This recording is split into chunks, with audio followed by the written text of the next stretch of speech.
Astanada dövlət başçısı Kasım-Comart Tokayevin sədrliyi ilə Qazaxıstan Xalqları Assambleyasının 34-cü sessiyası keçirilib. 1600-dən çox iştirakçının bir araya gəldiyi tədbir birlik və harmoniya yolunda 30 il başlığı ilə gerçəkləşib.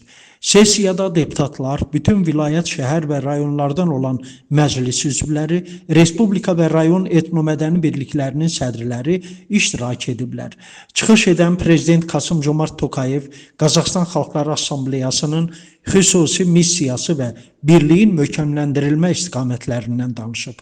O, çıxışında Qazaxıstanın qədim Xəzər dənizinin sahillərini bölüşdüyü Azərbaycana olan səmimi hisslərini də bölüşüb.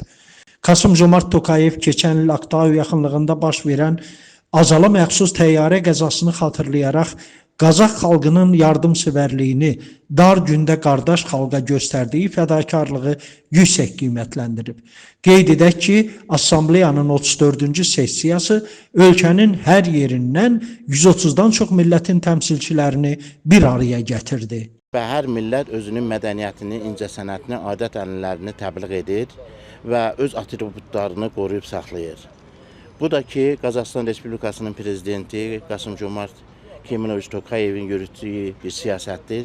Bu siyasət Qazaxıstan dövlətində sülh, əmin-amanlıq, millətlərin qardaşlıq səviyyəsini yaşamasına gətirib çatdırır. Yəni biz burada tarixi vətənimiz Azərbaycanda olsa da Qazaxıstan bizim vətənimizdir, bizim övladlarımız burada anadan olubdur. Özümüzü sərbəst hiss eləyirik, yəni demokratik bir ölkədə yaşayırıq. Və bununla əlaqədar olaraq sessiya bugün öz işini tamamladı, 34-cü sessiya. Qazaxıstan 30 illik yubiley sessiyası yəni assambleyin və assambleyin əgər işinə biz sönüb arxaya baxsaq, çox böyük, yəni Qazaxıstan dövləti səviyyəsində tarixə sığmayan bir unikal bir dövlət qurucu sistemi qurulubdur. Sessiya çox yüksək səviyyədə keçirildi. Sessiyada bizim prezidentimiz gözəl çıxışları, gözəl təklifləri oldu.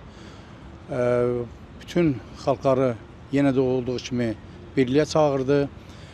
Qazaxıstan Respublikasında bir şanraq altında bütün millətlərin eyni səlahiyyətdə olmağı yenə də təsdiq elədi. Biz Qazaxıstan Respublikasında bir Azərbaycanlı olaraq Azərbaycanı həm təmsil edirik, həm də Qazaxıstan, Azərbaycan arasında olan münasibətlərin yüksək səviyyədə olmağını çalışırıq.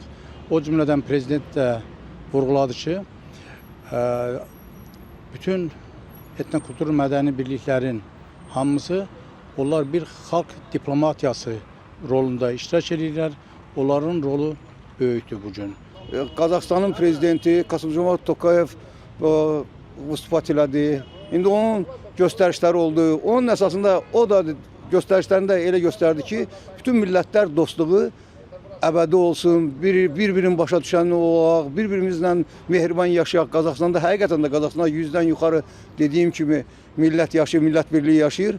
Millət çox belə mehribandır, hamı bir-biri ilə. Onsuz da biz də istəyirik, bundan sonra da çalışacağıq ki, millətlər dostluğu əbədi olsun. Qaldı ki, vətənimiz həmişə bitsin, hər şeydən yuxarıdır, hər şeydən yüksəkdir. Vətənə can qurban. Xatırladaq ki, Qazaxıstan Xalqları Assambleyasının bu il 30 illiyi tamam oldu. Çıxış edənlər Assambleyanın ictimai həyatın nəbzini tutduğunu və ölkənin gələcəyi üçün effektiv harmoniya institutuna çevrildiyini bir daha qeyd etdilər. Sessiyada mühüm qərarlar qəbul edildi. Assambleyanın sədr müavinlərindən biri isə Ahıska Türkü Gənc Rəsul Əhmədov təyin olundu. 30 illik yubiley medalları ilə təltif edilənlər arasında bütün vilayətlərdən olan Azərbaycan diaspor fəalları da var.